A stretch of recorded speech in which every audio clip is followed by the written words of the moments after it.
Hola chicos, ¿cómo le va? En la clase de hoy trataremos los principios básicos de la herencia. Esta clase junto con la que sigue van a contener los temas que corresponden a la bolilla de genética de la materia. Desde la cátedra hemos decidido dictar de esta manera la clase de forma tal de saltear el problema que nos da la cuarentena en este momento. Yo les voy a pedir que por favor se suscriban al canal de YouTube en las cuales vamos a ir subiendo las clases de manera tal de que ustedes vayan recibiendo las diferentes notificaciones a medida que se vayan subiendo las clases. Bueno, vamos a comenzar. Principalmente en esta clase nosotros vamos a intentar de hablar de una serie de conceptos básicos y de los principios que regulan la herencia en aquellos organismos que tienen reproducción sexual y son organismos diploides. Ya después luego ustedes van a ver estos temas y otros más en mayor profundidad en las sucesivas materias a lo largo de la carrera. Antes de empezar con este tema específico, a mí me gustaría que definamos qué es vida. Este concepto es un poco difícil ya que en la actualidad no existe un concepto que abarquen a todos aquellos organismos que nosotros consideramos que tienen vida y a su vez excluyan a las biomoléculas complejas que no. Es muy difícil llegar a un concepto que de alguna manera refleje todo el mundo biológico. Un ejemplo de esto es los virus. Los virus en la actualidad no se sabe exactamente si son organismos vivos o no. Ustedes sabrán que la unidad mínima de la vida es considerada la célula. Sin embargo, un virus no es una célula. Algunos autores consideran que durante las etapas del ciclo infeccioso del virus, estos organismos, entre comillas, pueden considerarse que son organismos vivos. Sin embargo, otros autores consideran que no dejan de ser más que sistemas complejos de biomoléculas. El concepto de vida que a mí me gusta utilizar es aquel que tiene en cuenta las propiedades que están presentes en la vida. Este concepto dice que la vida o la materia viva es un conjunto de materia altamente organizada, compuesto por materia orgánica e inorgánica, y que es capaz de mantener esta organización a través de la homeostasis. Esta organización a su vez puede ser transmitida de generación a generación y sufre modificaciones a lo largo del tiempo, que es lo que ustedes van a conocer como variabilidad y lo que ha generado en el mundo biológico toda la biodiversidad que ustedes conocen. A manera de ejemplo, si yo les mostrase esta fotografía, ustedes rápidamente me dirían, bueno, sí, este es un organismo vivo. ¿Por qué? Porque está conformado por materia altamente organizada. Esta organización es capaz de ser mantenido a lo largo del tiempo, ¿sí? Y ese tiempo corresponde al periodo de vida de este organismo, que va desde su inicio, ¿sí? Algunos lo consideran desde su concepción, hasta la muerte, en el cual es incapaz de mantener esta organización. Como habéis mencionado, también tiene que ser capaz de transmitir esta organización, pero la materia viva, o un organismo vivo, no va a generar cualquier otro organismo vivo, ¿sí? Este chimpancé no va a generar un elefante, ni mucho menos una planta, sino que va a generar, o va a dar lugar a otro chimpancé similar al progenitor, o a los, en este caso, a los progenitores. Decimos similar porque es un organismo de reproducción sexual en el cual intervienen dos parentales y cada uno aporta su información para la generación de este nuevo individuo. En aquellos casos que nosotros hablamos de organismos que tienen reproducción asexual, solamente participa un parental, por lo cual va a ser idéntico a la progenie a su progenitor. Como habíamos mencionado, ustedes van a ver que este nuevo organismo que se ha generado es similar o puede ser idéntico a su progenitor. Esto nos da una idea de que existe, ¿sí?, un conjunto de información o de instrucciones que son transmitidas desde el progenitor a la progenie. Estas instrucciones lo que van a hacer es, van a dictar, ¿sí?, cómo van a conformar este nuevo organismo, ¿sí? Cómo se va a construir este nuevo organismo. Esta información es la que puede llegar a sufrir cambios a lo largo del tiempo y es lo que genera la diversidad. Me parece pertinente que ahora definamos qué es la genética. La genética se describe como una rama de la biología que estudia la transmisión de los caracteres hereditarios a través de las sucesivas generaciones. Cuando nosotros hablamos de carácter, quiero que quede claro que son todos aquellos rasgos observables o mensurables. ¿A qué me refiero cuando nosotros, o a qué nos referimos cuando nosotros hablamos de caracteres mensurables? Bueno, que no necesariamente estos rasgos o estos caracteres son percibidos directamente a través de nuestro sentido, ya sea la vista, el olfato o el oído, sino que también pueden llegar a ser observados, ¿sí? Cualificados o cuantificados indirectamente con respecto a nuestro sentido. Por ejemplo, el grupo factor sanguíneo no es un carácter, una característica que nosotros podemos observar de manera directa, pero sí lo podemos percibir o medir a través de diferentes pruebas bioquímicas o moleculares. Entonces este concepto quiero que quede bien claro. Uno de los primeros autores que resolvió y dio una explicación de cuáles son los principios que regulan la herencia de los caracteres, ¿sí? Como mencionamos anterior, nosotros vamos a referirnos en esta clase en aquellos organismos que tienen reproducción sexual y son diploides. Ya vamos a ver qué significa que sean diploides. Bueno, uno de los primeros autores fue Gregor Mendel, que publicó su trabajo allá por el año 1866. Sin embargo, sus estudios quedaron un poco en el olvido hasta que fueron redescubiertos eh, en el año 1900 por diferentes autores de manera independiente, como ser Beers, Curran, Battenson y Schirmack. Eh, en su El gran aporte de Mendel, más allá de los principios y la teoría que él postuló, es que fue uno de los primeros científicos o estudiosos de este tema que ha utilizado métodos científicos para lograr una explicación de cómo se heredan los caracteres. Él planteó una hipótesis, a partir de esta hipótesis, para ser respondida, diseñó un esquema experimental y esto llevó a sus conclusiones. Eh, la teoría particular de la herencia la teoría de Mendel postula que los caracteres, estos son los rasgos, están determinados por unidades discretas de la herencia, los cuales denominó él como factores, y que se transmiten de forma intacta de generación a generación. Mendel pudo llegar a esta conclusión gracias principalmente al material biológico que seleccionó para su estudio. Aquí podemos hablar de que tuvo una gran suerte de haber elegido este material, debido a que si hubiese elegido otro o caracteres diferentes, es muy posible que no pudiera llegar a estas conclusiones.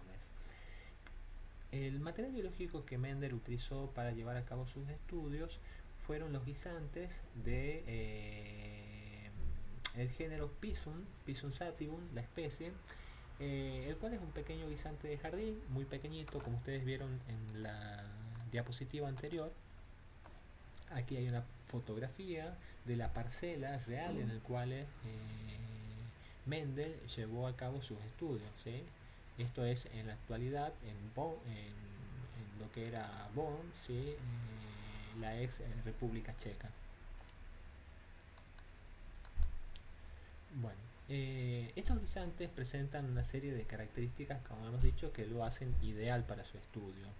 Eh, Primero es que presentan, o él ha seleccionado, ¿sí?, lo que se llaman características cualitativas discretas. ¿Qué significa esto? Que sean características discretas. Es que cuando uno ve un carácter, esto puede tomar solamente una de dos formas o diferentes. Por ejemplo, si yo hago referencia a la forma de la semilla, bueno, la semilla solamente puede ser lisa o arrugada, ¿sí? Decir lisa es lo mismo que decir redonda.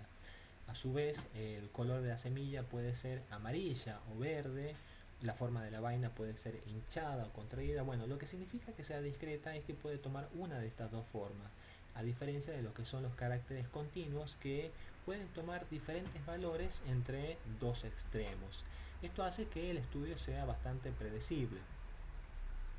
Otra característica que tiene esta planta y que le permitió realizar su esquema experimental es que son plantas que tienen flores hermafroditas. ¿Qué significa esto?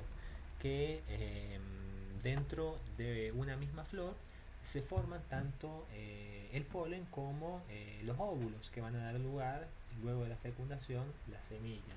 Esto le permitió a Mendel, sí, aquí tiene una figura en la cual están representadas las flores con sus órganos sexuales. Esto le permitió a Mendel realizar cruces dirigidos. ¿Qué significa esto? Que Mendel podía dejar la planta de por sí sola que se autopolinice, o a su vez podía eliminar de una flor el polen, tomar el polen de otra flor y producir la fecundación. Eso permitió a Mendel poder realizar estos cruzamientos dirigidos y controlar el modelo experimental. Bueno, pasemos a cómo son en sí los experimentos de Mendel. El primer cruce que realizó Mendel es lo que se denominó como cruce monohíbrido. Aquí él solamente tuvo en cuenta una de estos rasgos o características. ¿Qué significa eso? Que él tomó dos plantas en las cuales eran idénticas para todas las características, a excepción de una, ¿sí? Eligió una planta que daba siempre semillas del tipo liso y las cruzó con otra planta que siempre daba lugar a semillas del tipo rugoso. ¿Esto qué significa? Esto significa que son líneas puras. ¿Cómo se determina que una línea es pura? Bueno, se realiza sucesivos cruzamientos por autopolinización, ¿sí? Dejaba que las plantas se autopolinicen y llegaba un momento en el cual esa planta siempre daba la semilla con la misma característica. Tras sucesivas generaciones, las plantas que tenían semilla lisa siempre daban lisas, mientras que las plantas con semillas rugosas siempre daban lugar a semillas rugosas. Bueno, estas dos líneas puras en su primer experimento fueron tomadas como eh, la línea parental, ¿sí? El que comenzó esta experimentación. Entonces, ¿el que hizo? Cruzó estas dos líneas puras y observó las semillas que se producían en la siguiente generación, que denominamos como filial F1. El que se encontró aquí, bueno, el que se encontró que al cruzar dos líneas puras que diferían para uno de los caracteres, en la filial 1 siempre se formaban, ¿sí?, semillas con las características de uno de los progenitores, en este caso semillas lisas, mientras que la otra característica desaparece en esta generación. Así, de esta manera él estableció lo que se denomina el principio de uniformidad, que dice que cuando se cruzan dos progenitores de líneas puras para un determinado carácter, los descendientes de la primera generación filial serán todos idénticas entre sí e igual a uno de los progenitores. Expliquemos un poco a ver de qué pasa acá. Si nosotros nos adentramos un poco más, más allá de los conocimientos que tenía Ben en ese momento, que introducimos más a lo que es la genética, nosotros vamos a encontrar que estas líneas puras en realidad es lo que nosotros denominamos caracteres que están en homocigosis. ¿Qué significa? Que tienen, como son organismos, en este caso organismos diploides, presentan dos factores, como él los denominó, o sea, dos variantes de los factores en cada uno de estas progenitores idénticos, ¿sí? Si nosotros sacamos cuáles son las gametas posibles que pueden producir cada uno de estos progenitores, ustedes van a ver que aquella semilla que es pura para el carácter liso solamente puede producir óvulos y polen con la variante del factor del tipo A mayúscula, mientras que aquellas semillas que son rugosas van a formar tanto polen como óvulos con la variedad, con la forma del factor del tipo A minúscula, y dicha combinación va a dar lugar siempre a semillas lisas. Aquí cabe introducir una serie de conceptos para que se entienda un poco más de qué significa de que, por ejemplo, un organismo es un organismo diploide, o qué significa de que sea una línea pura desde el punto de vista genético. Eh, en este glosario ustedes van a ver que un organismo diploide es aquel cuya constitución genética consta de dos juegos cromosómicos haploides, una proveniente del gameto paterno y otra del materno. Pongamos como ejemplo a nosotros mismos, los humanos. Ustedes son producto, ¿sí?, de la combinación del material genético de por un lado de sus papás y por otro lado de sus mamás. Cada uno de ellos aporta lo que se denomina un set haploide de información genética. Esto sucede así porque, bueno, nosotros somos organismos de reproducción sexual y cuyo complemento cromosómico que tenemos es igual a 2n igual a 2x. Cada uno de nuestros progenitores, en nuestro caso, va a aportar con una forma o variante de ese factor. Bueno, en la actualidad a los factores de Mendel es lo que nosotros llamamos genes, mientras que la forma que puede tomar ese gen o la variación es lo que denominamos como alelos.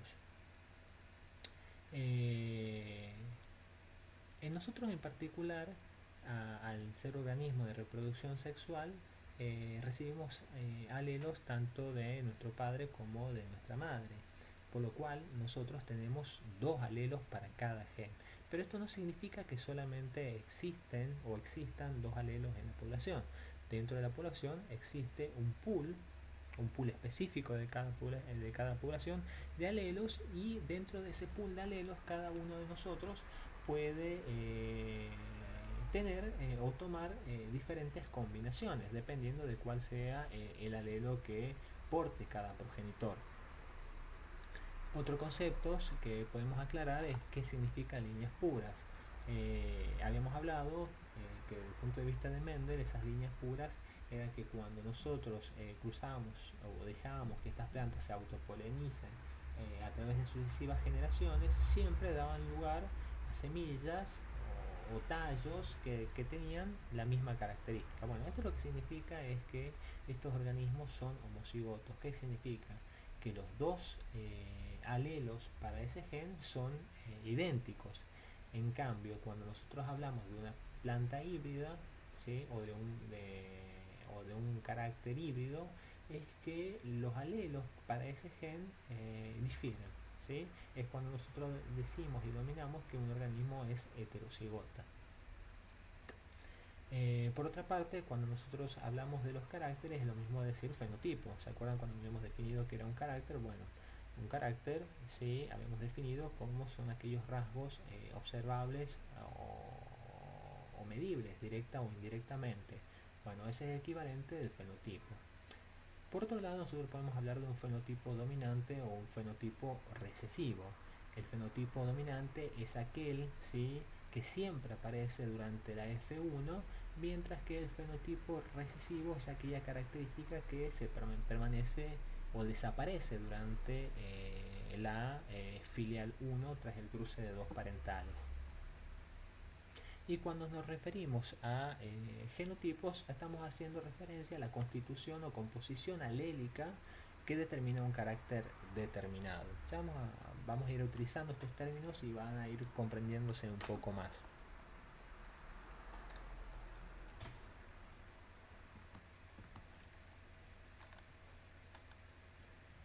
Bueno, otros conceptos, estos a su vez, cuando los alelos son idénticos entre sí y son los que aparecen en la filial 1, vamos a decir que son organismos homocigotas dominantes, mientras que cuando estos alelos son idénticos pero son los que desaparecen durante la filial 1, son los alelos recesivos, son los homocigotos recesivos.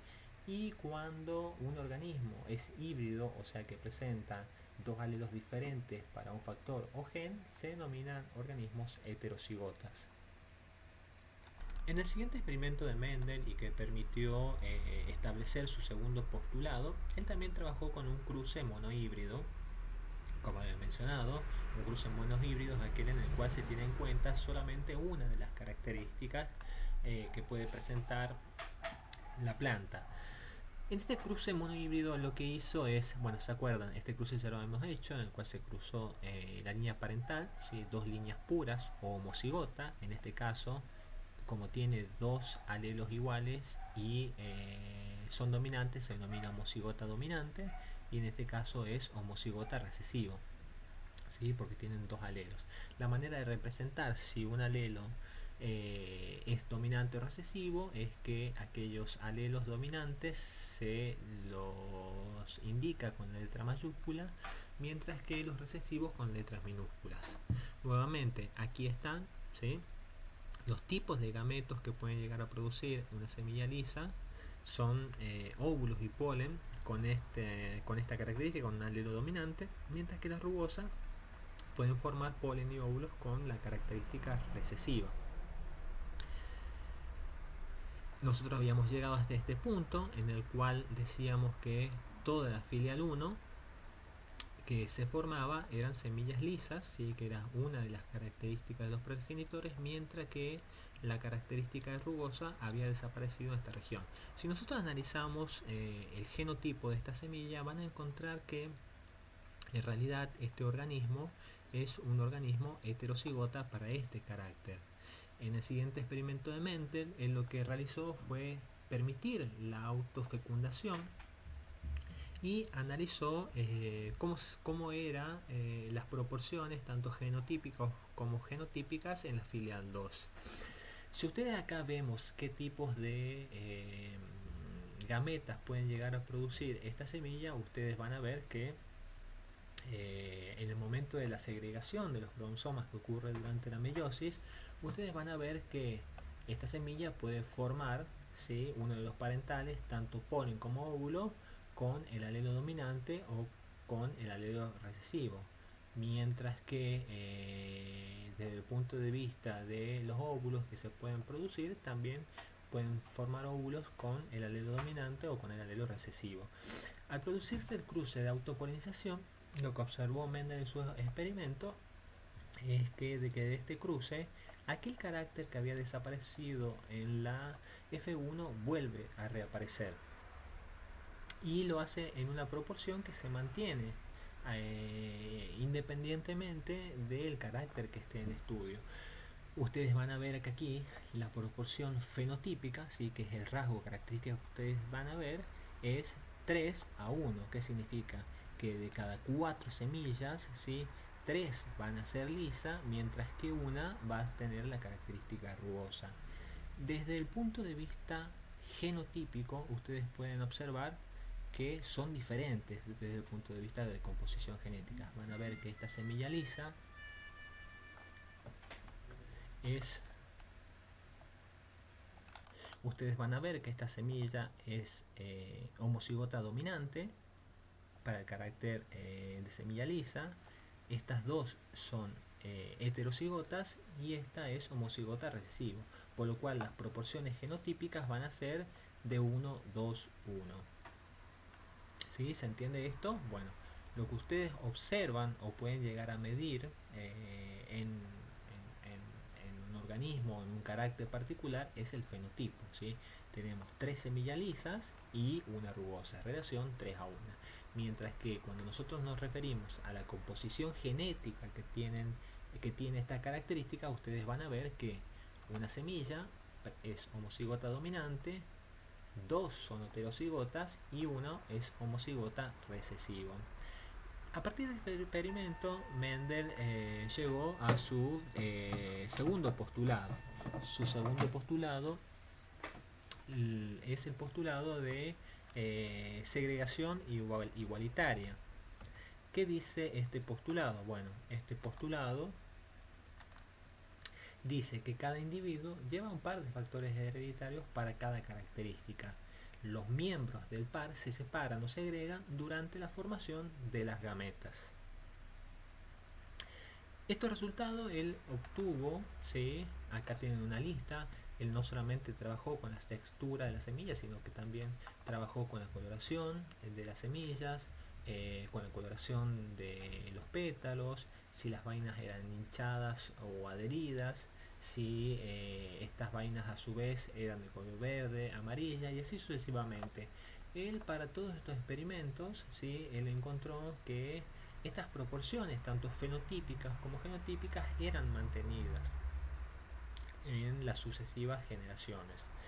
En su siguiente experimento, lo que hizo Mendel es ya tener en cuenta dos características en lugar de una, ¿sí? Estos tipos de cruces se denominan eh, cruces de tipos de híbrido. ¿Qué hizo en este experimento? Bueno, en este experimento él tuvo en cuenta dos características. Por ejemplo, este parental que él cruzó estaba formado por semillas lisas y amarillas, que significa que eran homocigotas para dos características, y por este otro lado, el otro parental, eran semillas rugosas y verdes, también homocigotas para estas características. La diferencia entre uno y otro es que en uno caso era homocigota dominante para ambos caracteres y en este otro caso era homocigota recesivo para ambos caracteres. ¿Sí? Lo mismo sucede si yo invierto, ¿sí? Por ejemplo, si yo considero homocigota dominante para un carácter y homocigota recesivo para el otro. Al realizar estas cruzas, sí, uno puede llegar a observar los tipos de gametas que pueden formar cada uno de estos progenitores. Por ejemplo, aquí sacando gametas, yo sé que este progenitor puede formar dos tipos, un solo tipo de gameta con dos alelos diferentes. Por ejemplo, esta planta que es este progenitor que tiene semillas lisas y amarillas va a poder formar gametas solamente que tengan los alelos dominantes para el color de la semilla y la textura de la semilla. Lo mismo sucede con este progenitor, solamente pueden formar un tipo de gameto para el color y la textura de la semilla. Si ustedes hacen lo mismo, van a encontrar lo mismo de este lado, ¿sí? Solamente se pueden formar este tipo de gametos. ¿Qué hizo Mendel en este experimento? Bueno, él hizo un cruce de híbrido. Habíamos dicho que en este cruce de híbrido tenía en cuenta dos características. Las dos características estaban o son considerados como líneas puras para ese carácter. Eso significa que son homocigotas, ya sea dominante o recesivo para ese carácter. Y en la F1 lo que pudo obtener fueron semillas, en este caso, que eran todas, ¿sí?, lisas y amarillas. De manera similar que habíamos obtenido en el primer cruce monohíbrido, nosotros habíamos dicho que en la filial F1 se producía una progenie, ¿sí?, que tenía o que era similar a las características de uno de los progenitores, mientras que las características que estaba presente en el segundo progenitor no estaba presente.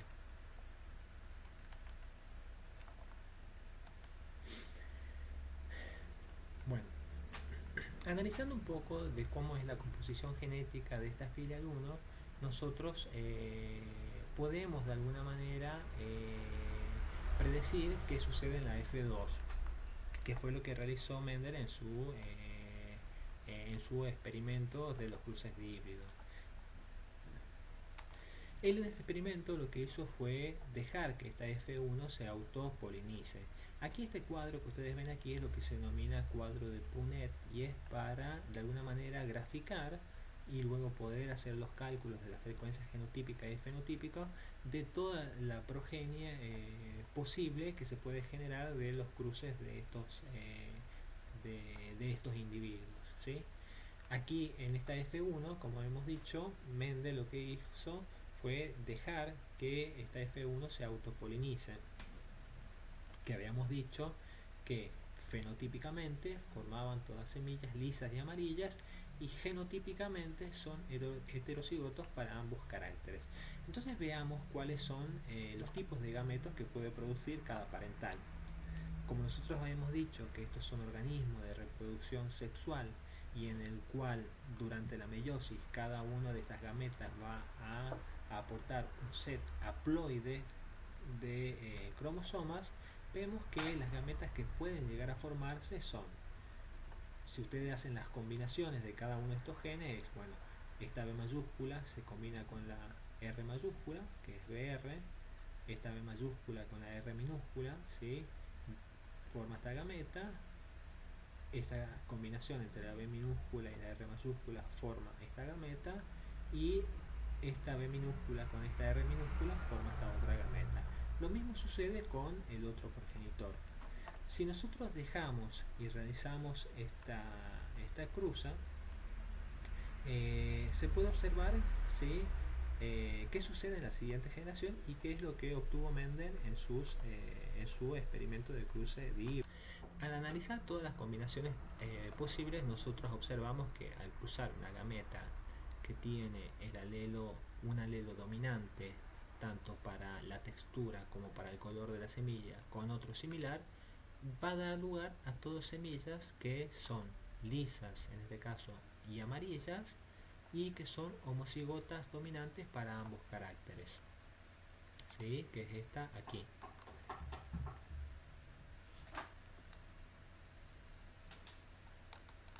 Si nos fijamos en esta otra combinación, ustedes van a poder ver que también da lugar a una semilla con fenotipo lisas y amarillas. Pero si analizamos un poco más y vemos el genotipo, vamos a ver que aquí hay una diferencia, ¿sí?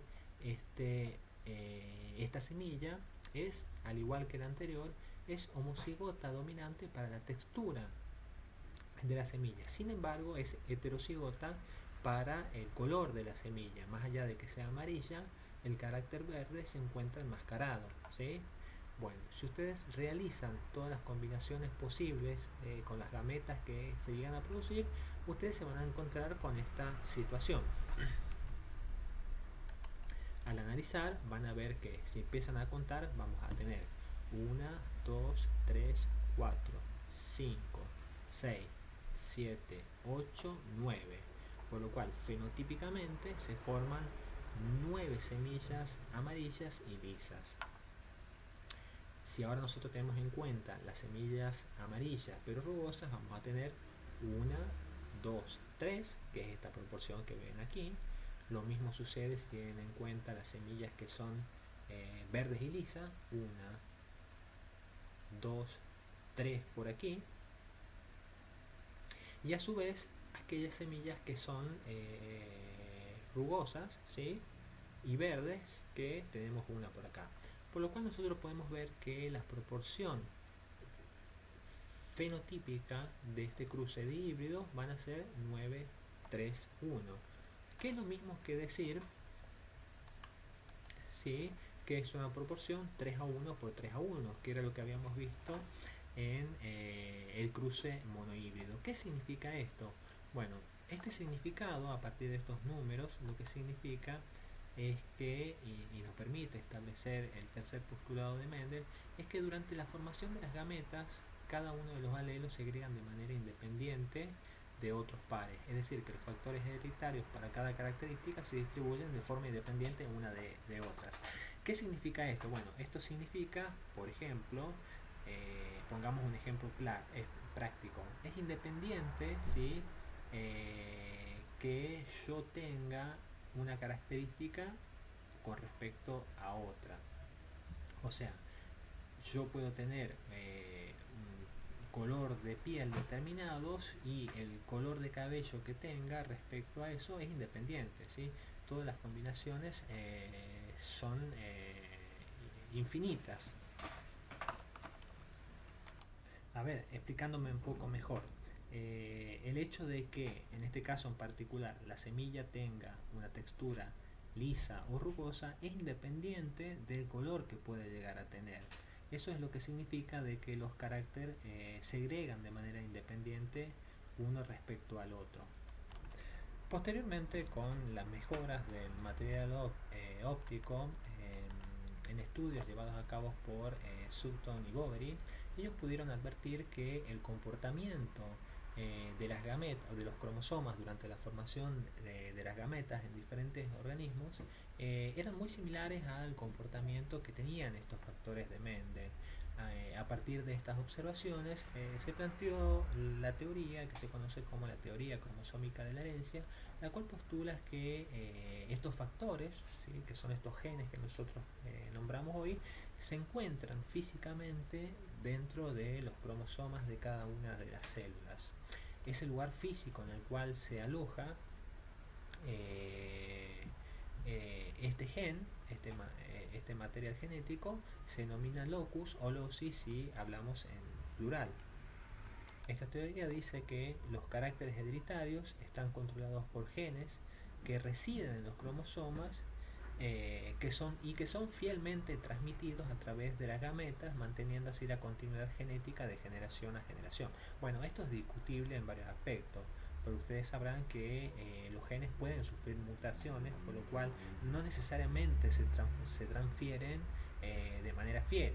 Y a su vez, bueno, esta es la fuente de lo que nosotros habíamos hablado, de lo que es la variabilidad y lo que ha permitido la generación de la biodiversidad que conocemos. Posteriores estudios pudieron determinar que eh, los genes o estos factores que se ubican dentro de los cromosomas lo hacen de manera lineal dentro de esta estructura y cabe destacar que lo que hablábamos de la segregación independiente nunca ocurre o no siempre ocurre de esa manera. El hecho de que dos genes segreguen de manera independiente va a depender si se encuentran o no dentro del mismo cromosoma y a qué distancia se encuentran dentro del cromosoma si están en el mismo. ¿Esto por qué es así? Bueno, acuérdense que durante la meiosis uno de los procesos que ocurre es la recombinación, ¿sí?, que era evidenciado a través de los quiasmas en los lugares que ocurrían ese entrecruzamiento. Entonces, esta segregación independiente sí es cierto para aquellos genes que se encuentran en cromosomas diferentes. Sin embargo, cuando se encuentran dentro de un mismo cromosoma, vamos a decir que estos genes se encuentran ligados, ¿sí? Esta ligación puede ser parcial o puede llegar a ser una ligación total, ¿sí? Eh, Ejemplifiquemos un poco con un esquema para que se entienda un poco mejor. Nosotros decimos que habíamos dicho que los genes ligados son aquellos genes que se encuentran, ¿sí?, dentro de un mismo cromosomas y que tienden a heredarse siempre juntos. Y que la frecuencia con las cuales estas son heredados juntos va a depender de las distancias que se encuentren entre ambos genes. Aquí tenemos un gráfico en el cual nosotros representamos, ¿sí?, los cromosomas. Estos son cromosomas homólogos. ¿Qué significa eso?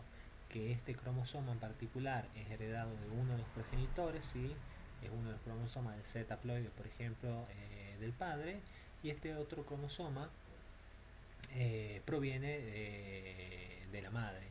Entonces, tengamos en cuenta que la letra A y B, ¿sí?, hace referencia a dos genes diferentes, y el hecho de que sea A mayúscula o A minúscula o B mayúscula o B minúscula hace referencia a las diferentes formas que pueden tomar ese alelo.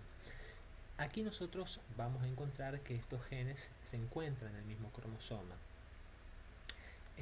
Si durante la meiosis ocurre recombinación genética entre estos dos genes, ¿sí?, se va a ver que en general se van a ligar, más allá de se van a heredar de manera independiente, ¿sí?, estos genes.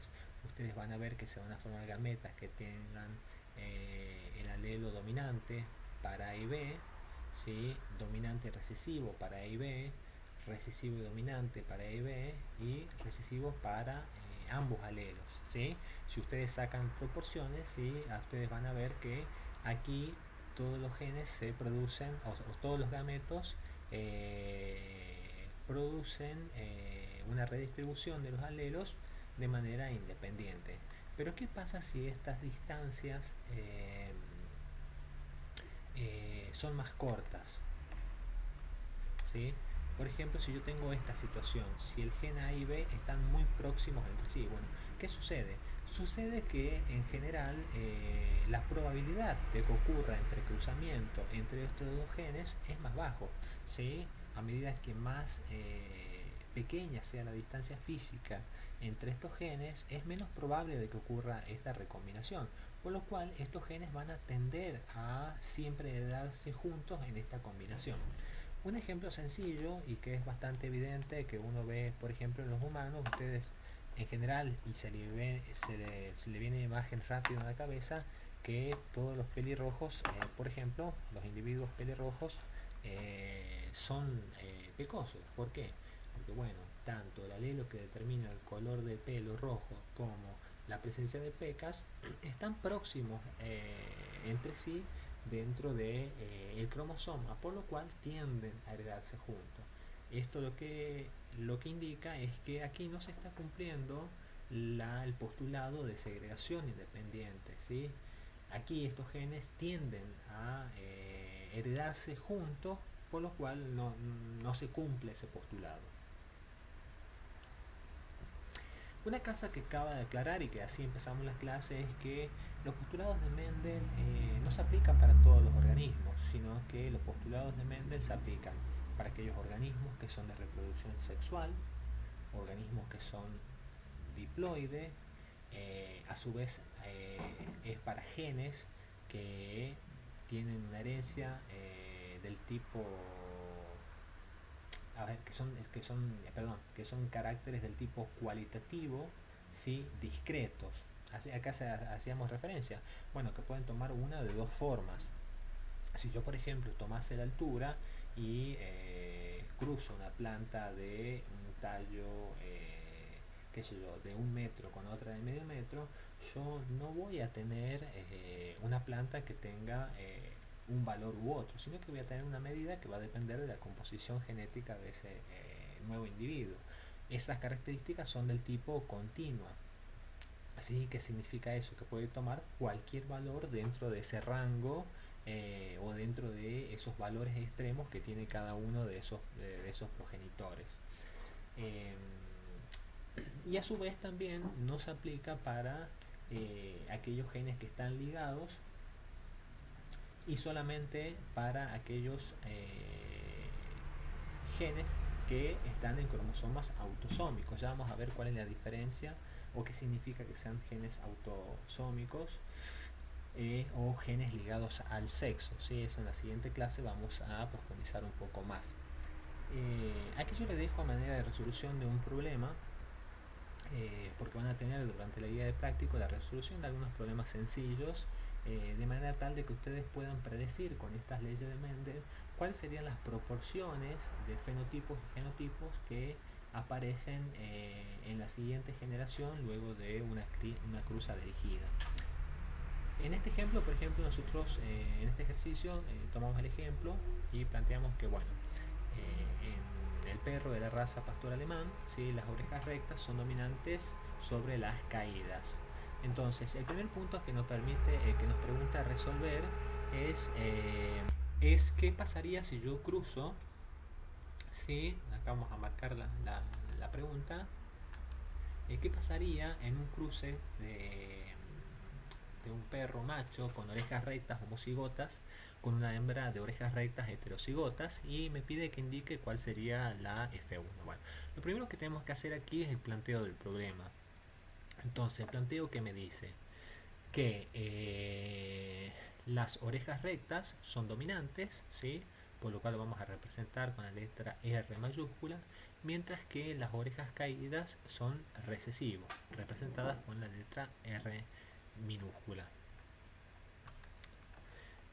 Después, en este punto que dice, ¿qué sucede si yo cruzo un macho, ¿sí? Que es homocigota para orejas rectas? ¿Sí? Si es homocigota significa que ambos alelos son iguales, ¿sí? Y como es orejas rectas, ¿sí? esta característica está dado por el alelo dominante, por lo cual este macho sería homocigota dominante para el carácter de la forma de la oreja. Mientras que la hembra dice que son heterocigotas para las orejas rectas. ¿Qué significa eso? Que más allá de que su fenotipo sea de orejas rectas, ¿sí? Tiene las dos formas de alelo, ¿sí? Tanto la dominante, R mayúscula, como la recesiva. Esta línea es la línea parental. Entonces, ¿qué sucede? Lo que me pregunta es ¿qué sucede en la F1? Bueno, si yo realizo este cruzamiento, ustedes van a ver que, bueno, las gametas posibles que produce cada progenitor son estas. El macho solamente puede producir dos tipos de gametas, ¿sí? R mayúscula, puede producir, perdón, un tipo de gameta, el cual es R mayúscula, mientras que la hembra puede producir dos tipos de gametas, tanto aquellas que tengan el alelo dominante como el alelo recesivo. Si yo aquí grafico un cuadro de Punnett, ¿sí? Ustedes van a ver, ¿sí? Representado lo que le acabo de decir aquí, ¿sí? Estas son las gametas posibles para el macho, estas son las gametas posibles para la hembra, por lo cual todas las combinaciones posibles son estas: R grande con R grande, R grande con R grande, R chica con R grande y R grande con R chica. Entonces, ¿cómo sería fenotípicamente esta progenie, esta F1? Bueno, fenotípicamente nosotros veríamos que este, este, este y este individuo todos tendrían las orejas rectas, ¿sí? Porque todos tienen un alelo dominante. ¿Esto por qué es? Porque bueno, los alelos dominantes se definen o son aquellas características que se expresan durante la F1, mientras que las características recesivas, que aquí están representadas con la R minúscula, desaparecen durante la F1, por lo cual todos los fenotipos de estos organismos serían perros, ¿sí? Con orejas rectas. Ahora, si yo hablo de proporciones genotípicas, ¿sí? Ustedes van a ver que tengo dos individuos que son homocigota dominantes para el carácter de orejas rectas, y tengo dos individuos que son heterocigotas. Bueno, acá hay un error, acá sería R grande, R mayúscula, perdón, y R minúscula, ¿sí? Yo tendría dos individuos, ¿sí? Heterocigotas, heterocigotas. Bueno, aquí le plantea otro ejercicio, esta está para que la reservan ustedes, ¿sí? Es muy similar a esta resolución, por lo cual no tendrían que tener inconvenientes para resolverla. Ahora vamos a hablar un poco de lo que son las ampliaciones de las leyes o de los principios de Mendel o mendeliana. Como hemos dicho, bueno, los principios mendelianos son aplicados solamente para ciertos caracteres en ciertos organismos. Pero bueno, en general es muy reducido el número de veces en que el cual es aplicado este tipo de herencia. Dentro de las excepciones, que en realidad es lo más común dentro de la herencia, nosotros podemos hablar de alelos múltiples. Como habíamos dicho, en los organismos de reproducción sexual como nosotros, en el cual tenemos un padre y una madre y cada uno de ellos hereda un Z haploide de sus cromosomas, habíamos indicado que nosotros podemos llegar a tener dos alelos o dos formas del gen o de ese factor, ¿sí? Uno es heredado por el papá y el otro es heredado por la mamá, por nosotros, por lo que nuestra composición genética puede ser homocigota dominante, homocigota recesivo o heterocigota según las combinaciones que tenga uno. Pero el hecho de que de cada uno de nosotros pueda tener solamente dos alelos no significa de que existan solamente dos alelos, sino que en realidad en la población existe un pool de alelos diferentes, y de ese pool que existe nosotros podemos tener, o de ese conjunto podemos tener solamente dos de esos alelos. Entonces uno, cuando tiene en cuenta todo ese conjunto de alelos, puede construir lo que es una serie alélicas. En realidad no siempre o no necesariamente existe de que un alelo es dominante y otro recesivo, sino que dentro de ese pool de alelos hay un orden, ¿sí? Que es lo que se denomina serie alélica, en el que, por ejemplo, en este ejemplo que nosotros mostramos acá, ¿sí? Este alelo que es A mayúscula es dominante sobre A minúscula la 1 y esta a su vez es dominante de A minúscula la 2 y así sucesivamente. Entonces, el hecho de que un individuo tome un fenotipo en particular va a depender de cuáles son los alelos que estén presentes en, en ese individuo. Un ejemplo que podemos tomar para ejemplificar mejor esta situación es, por ejemplo, el sistema sanguíneo ABO en los humanos. ¿Sí? Bueno, el tema del grupo del grupo sanguíneo, del grupo y factor sanguíneo, pero sobre todo del grupo sanguíneo en los humanos, ustedes saben que ustedes pueden ser A, B, 0 o AB. Estos fenotipos están determinados por una serie de proteínas que se encuentran en la superficie de los glóbulos rojos, ¿sí? Los cuales son denominados alelos I elevado a la mayúscula, I a la B, I a la 0. El hecho de que sea I a la 0 significa que esa célula o en esos eritrocitos no están presentes los antígenos de superficie.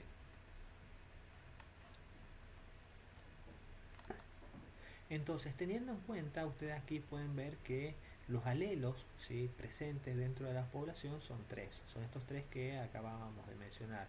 Pero los fenotipos posibles son cuatro. ¿Cuáles son los fenotipos que ustedes conocen? Bueno, el fenotipo del grupo que habíamos mencionado A, B, AB o 0. ¿Sí?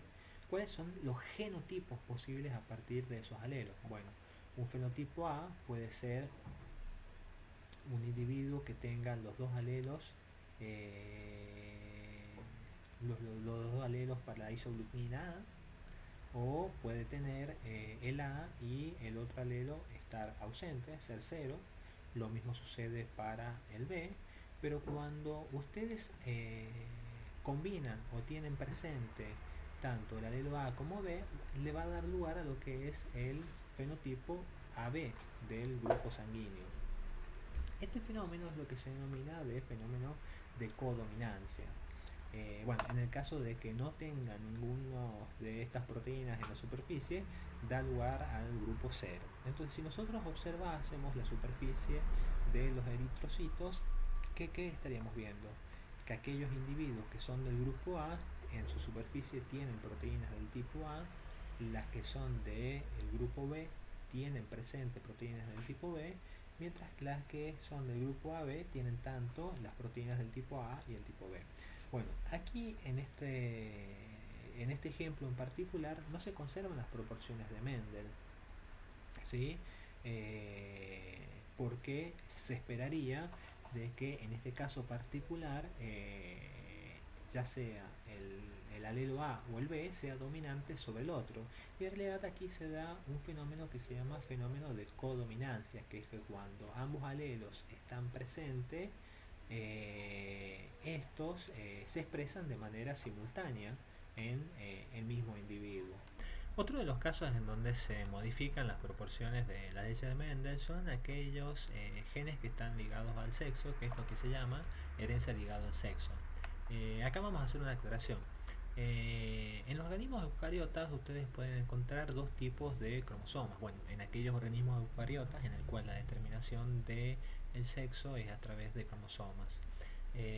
Ustedes pueden encontrar dos tipos de cromosomas. Por un lado, cromosomas autosómicos y por otro lado, cromosomas sexuales, que son aquellos genes o aquellos cromosomas en donde se encuentran los genes que determinan el sexo en los individuos. Por ejemplo, en los humanos, si nosotros hablamos del complemento cromosómicos, habíamos dicho que nosotros somos diploides, entonces somos 2N. El número cromosómico que tenemos en 2N es igual a 46 cromosomas autosómicos, igual a 46 cromosomas, siendo en las hembras, ¿sí? O en las mujeres, más bien dicho, serían dos cromosomas sexuales X, sería XX, y en los varones serían XY. Esta determinación sexual varía según el organismo que estemos hablando, ¿sí? Pero algo que solemos encontrar muchas veces es que estos cromosomas o dentro de uno de los géneros de especies determinadas pueden ser homomórficos o heteromórficos. ¿Qué significa? En el caso de las mujeres, ¿sí? Ellas tienen dos cromosomas X que son idénticos, ¿sí? Por lo cual son las que producen gametas homomórficas. En cambio, los varones tienen cromosomas sexuales diferentes, por lo cual forman gametas heteromórficas, ¿sí? La gameta puede tener el cromosoma X o puede tener el cromosoma Y. Existen diferentes sistemas de determinación sexual. Uno de los sistemas que hemos mencionado como en humano es el sistema XXXY, pero también existen, por ejemplo, en aves, ¿sí? El sistema ZZ-ZW.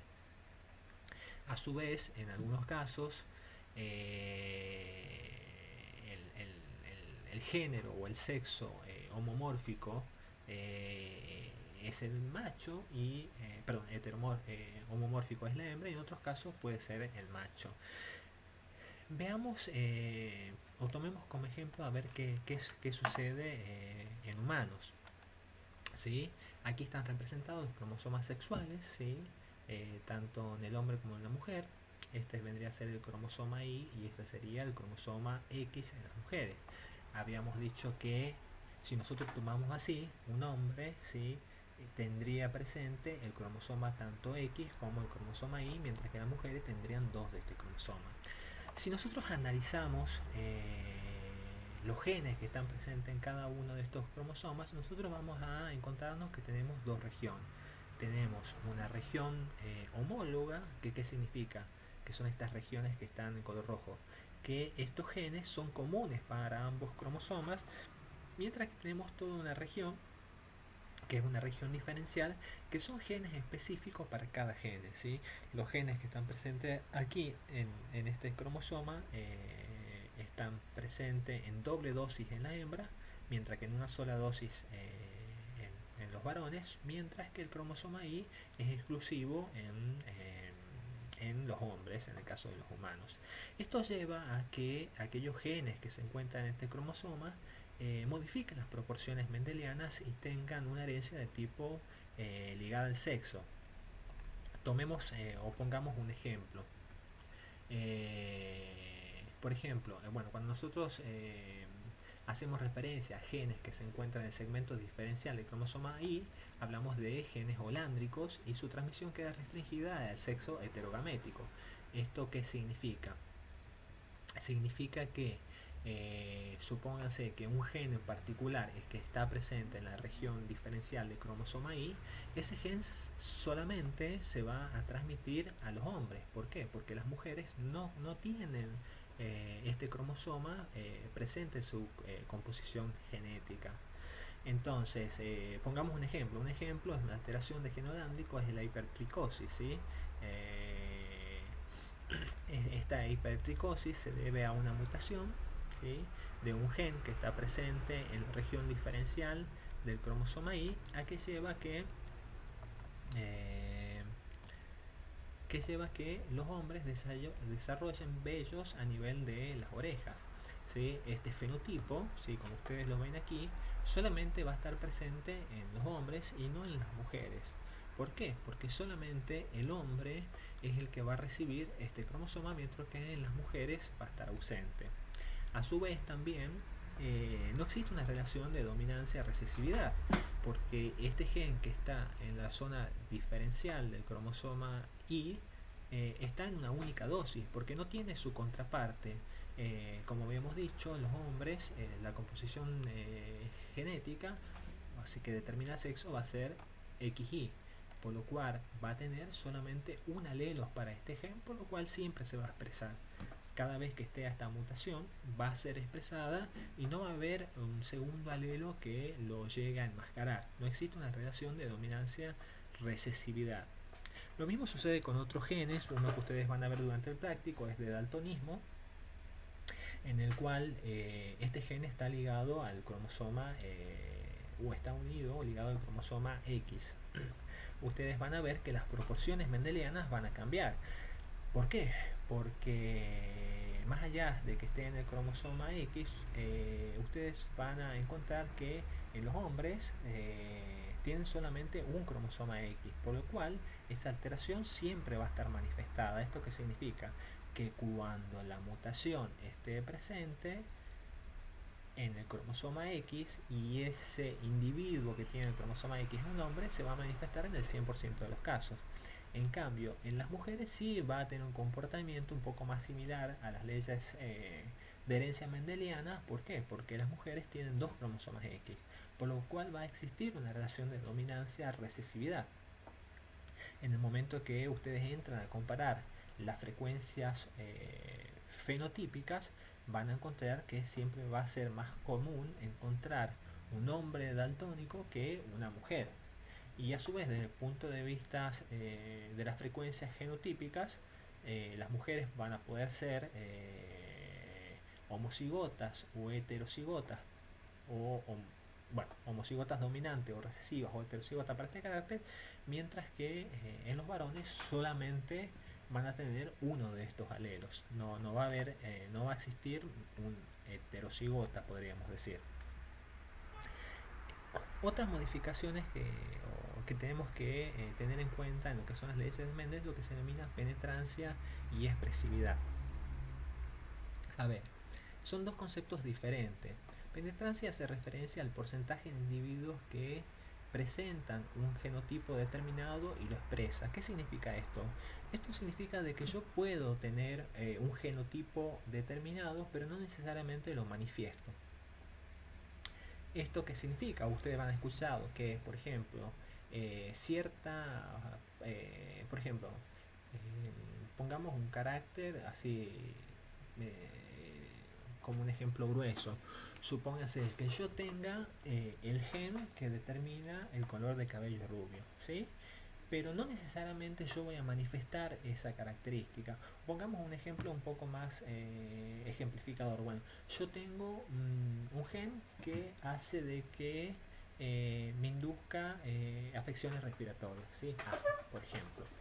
Que yo tenga ese gen y que me dé esa predisposición no significa que yo voy a desarrollar ese fenotipo, que es la afección, sino que puede depender de otros factores, ¿sí? Estos factores pueden ser el ambiente, por ejemplo, no es lo mismo que yo tenga esa composición genética y que viva en un lugar con clima seco a que esté en un clima frío y húmedo, en el cual de alguna manera puede llevar a que ese fenotipo se exprese. Por lo cual aquí hay que introducir otro concepto muy importante, es que en el cual establece que el genotipo de por sí solo no determina el fenotipo, sino que el fenotipo depende del genotipo y del ambiente que lo rodea. Ya vamos a ver bien a qué nos referimos con ambiente. Seguramente no es el concepto que ustedes están pensando en este momento. Entonces, referido a esto, yo puedo tener un genotipo, pero no necesariamente manifiesto eso en fenotipo. Bueno, a eso hace referencia la penetrancia, qué porcentaje de la población que tiene un genotipo determinado lo manifiesta o no. El otro concepto es expresividad, ¿sí? Yo puedo tener un genotipo determinado, pero el grado con el cual expreso ese fenotipo es variable. Un ejemplo muy gráfico es, por ejemplo, una alteración que se denomina polidactilia, que lleva o que produce en algunos humanos dígitos adicionales, ¿sí? Como ustedes pueden ver, dígitos adicionales puede ocurrir en las manos, en los pies, en las manos y en los pies de manera simultánea, y el número de dedos que aparecen adicionales puede variar. Aquí ustedes ven en este caso que tienen un dedo adicional, ¿sí? Unido a este pulgar, y aquí tenemos 1, 2, 3, 4, 5, 6, 7, 8. Tenemos 3 dedos adicionales en cada uno de los pies. Por lo cual, ¿sí? En ambos casos son producidos por la misma mutación. Sin embargo, el grado con el cual se expresa o se genera ese fenotipo es diferente. Por lo cual aquí tampoco, de alguna manera, estamos viendo una modificación desde el punto de vista fenotípico de las leyes de Mendel. Algo muy importante es que le tiene que quedar en claro es que el fenotipo, que son los rasgos y características que ustedes están viendo, depende de múltiples factores. Por un lado, y muy importante, el genotipo, de cuál sea el gen, ¿sí?, que determina ese carácter que yo tengo. Y a su vez de la interacción genética, ¿sí? ¿Qué significa eso? Que en la mayoría de los casos, a diferencia de lo que nosotros veíamos en el material experimental de Mendel, en el cual decíamos, bueno, el color de la semilla es determinado por un gen que tiene dos formas, una recesiva y otro dominante. Bueno, para la mayoría de los casos esto no ocurre. En general un fenotipo determinado depende, ¿sí?, de la expresión de múltiples genes, ¿sí?, de un conjunto de genes y de la interacción de esos genes que tienen con otros. Por lo cual el fenotipo, en la mayoría de los casos, el fenotipo no depende de un único gen, sino de un conjunto de genes. Y por el otro lado también va a depender de lo que se llama el ambiente. Pero el ambiente no es el ambiente, no me refiero únicamente al ambiente físico que nos rodea, sino que hago referencia o se hace referencia a todos aquellos factores que son extragenéticos, ¿sí?, que son epigenéticos. ¿Qué significa eso? Que son que no necesariamente que no son factores que afectan al fenotipo desde el punto de vista del conjunto de información genética. Estos son factores ambientales, ¿sí? ¿Cómo pueden ser estos? Bueno, el ambiente químico de ese material genético o el ambiente físico también en el cual se encuentran las células, ¿sí? Un gran ejemplo de esto son las modificaciones epigenéticas. Yo puedo tener un gen determinado, pero para que éste se expresa depende de ciertas condiciones. Por ejemplo, que ustedes ya lo van a ver en la siguiente clase, lo que sería el patrón de metilación, ¿sí? Lo que sucede es que cuando yo metilo el material genético, esto puede hacer, o desmetilo, ¿sí?, esto puede hacer que ese gen tenga mayor o menor acceso para que se exprese dentro de esa célula. Entonces, la formación o la determinación de ese fenotipo va a depender mucho de ese ambiente en particular. Bueno, en la siguiente clase vamos a hablar un poco más del aspecto molecular, ¿sí?, en el cual se producen a ver, se producen las expresiones de estos genes, o sea, dónde reside físicamente esta información genética y cómo se transmite desde el punto de vista molecular. Y esta clase ha sido bastante breve, seguramente van a encontrar muchos errores porque, bueno, es una experiencia nueva para la cátedra de poder realizar el dictado de esta manera, y al no tener un interlocutor enfrente es un poco raro estar hablando a la pantalla de la computadora. Pero bueno, supongo que las siguientes clases van a ir mejorando.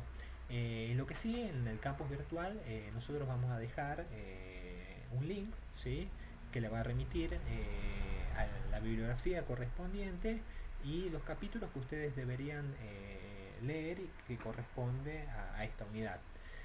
Adicionalmente, ustedes van a encontrar también en la guía de trabajos prácticos un apartado que se llaman actividades teóricas. En estas actividades teóricas van a encontrar una serie de preguntas teóricas que la idea es que ustedes las resuelvan, ¿sí? Es una guía de estudio de los conceptos más importantes que a nosotros nos interesa que ustedes sepan y que le va a permitir a su vez desarrollar la parte práctica. Seguramente ustedes también van a tener muchas dudas. Les pido por favor que envíen mail a mi dirección de mail que figura en el campus con sus dudas para que podamos concertar luego un encuentro, ya sea a través de videoconferencia, para aclarar todas estas dudas, ¿sí? Nosotros vamos a hacer desde la cátedra consulta, principalmente a través de una herramienta que se llama Zoom, que nos va a permitir de alguna manera, ¿sí?, contactarnos entre nosotros y sacarnos todas las dudas que tenemos respecto a cada uno de los temas que serán dictados. Así que bueno, cualquier duda que tengan, mandan un mail, ¿sí?